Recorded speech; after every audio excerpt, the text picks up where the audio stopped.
Hi, my name is Chase Murphy, and I'm a student and a gamer. You can learn more about me at chasemurphy.com. Today is all about the 7 Habits of Highly Effective Teens by Stephen Covey. Thank you everyone for watching. And if you think you're going to like this topic, don't forget to share this video with your friends and family. And don't forget to hit subscribe while you're at it. This live Today I'm speaking with Shaniqua Cannon about her favorite part of the 7 Habits of Highly Effective Teens. Why you should watch it is because I want to share with you all about the 7 Habits of Highly Effective Teens. I have started doing these habits and I want to share them with more people. Thank you for coming to speak with me, Miss Shaniqua. Can you tell us a little bit about who you are and what you do? Hi, yes. So I am Shaniqua Cannon of ShaniquaCannon.tv. I am a mind shift coach, not necessarily mindset, but about moving out of your way to live in purpose, power, and with passion in order to make a profit in your own lives. So that is what I do. But another thing that I also do is I'm also a teacher. So I get to help my students make their mind shift as well, not just academically, but also mentally, physically, emotionally, and spiritually. What grade did you used to teach? Well, I've taught all of high school. I've taught 9th, 10th, 11th, and 12th. Currently, I'm teaching 9th grade at Miller Grove High School. Okay, about the book, what is your favorite habit of the 7 habits? I've got to say that my favorite habit is actually one that's resonating in the business world as well, and that is beginning with the end in mind. Now, in the business world, we call it reverse engineering, but I really love it because it gives you, it lets you visualize first, and visualization is so important that if you cannot see where you're going, it's almost kind of hard to get there. It's like why we set the GPS, right? We put in our destination, and along the way, we get these different routes of how to get there. And no matter what comes in our way, obstacles, traffic, other things that are obstructing the road, the destination never changes, just how we get there does. So as long as you have that end in mind, then you should achieve what it is that you're doing or you're setting out to do. Cool. What challenge do you feel this had helped you overcome?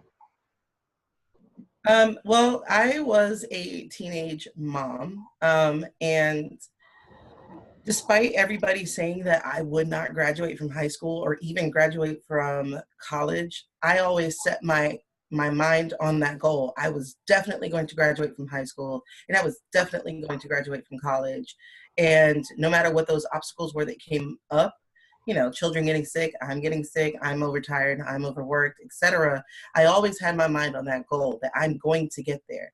And it was not just about proving them wrong, but it was also about proving myself that I can do it. So setting that goal that seemed kind of lofty and out of the way at that time uh, really was a big motivating factor in actually achieving it. Okay. How do you use this habit in your everyday life? Well, right now, as I said, I'm a mind shift coach. And before I actually made that shift into it, I was working on helping people write their own books. I was an author coach, but I did not know exactly what it was that I wanted as an end goal with teaching people how to write their books. I mean, I know I wanted them to have a book, but for myself, I didn't see an end goal. So it just wasn't working out for me. And then when I shifted over into becoming a mind shift coach, I saw what I wanted. I wanted people to be empowered, or actually to realize that they already had their own power and it was like deep already within them, and that nothing that they can get from anybody else, no courses, no talks, nothing can actually help them awaken that power other than themselves. So because I had that goal, because I knew what I wanted at the end, I wanted people walking in purpose, walking in life, walking in their dreams. It has been an easier thing for me to do. So now I'm laying out the tracks to get there to make sure that my clients get there as well. So much easier when you know where you're going. Okay. Can you give us one tip on how to make sure we are using this every day? Well, I know that some people do to-do lists, and those are great. But if you're a person like me who forget to do the to-do list, then that's not exactly what it is that will work for you. So what is one thing that you hope to achieve over, say, the week? Then each day leading up to that week will be um, easier to map out because you know you have that one goal, not a whole list of goals to do.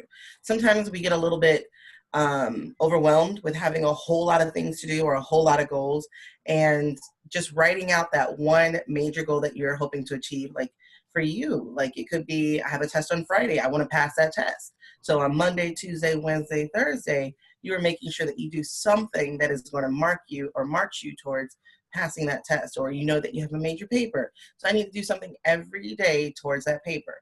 And that's exactly how I've been using it for my life and my business. And that's definitely a way that you guys can use it in your life as well. I have one more question for you. Do you think this book helps like people in life? Like, say you're reading this book, and this book has something that you have a problem with, and the book tells you how to solve it. Do you think it will mostly work, or? I think if you pay attention um, and actually work towards the things that are in that book, because there are so many good pieces in there, like sharpening the saw, like listening to understand, then to be understood, like those different tools, if you use them every day in your life, if you're doing something every day to improve yourself, if you're doing something every day to understand other people, if you're doing something every day towards becoming a better person, then absolutely, yes, this will definitely work. We have a visitor. Okay, then you close out, you thank her for her time. Thank you for your time. Okay, hold on a minute. Okay, start that again. Thank you for your time, taking with me to speak with me for my project, and I really thank you for it. No problem. And thank you for having me. You're welcome.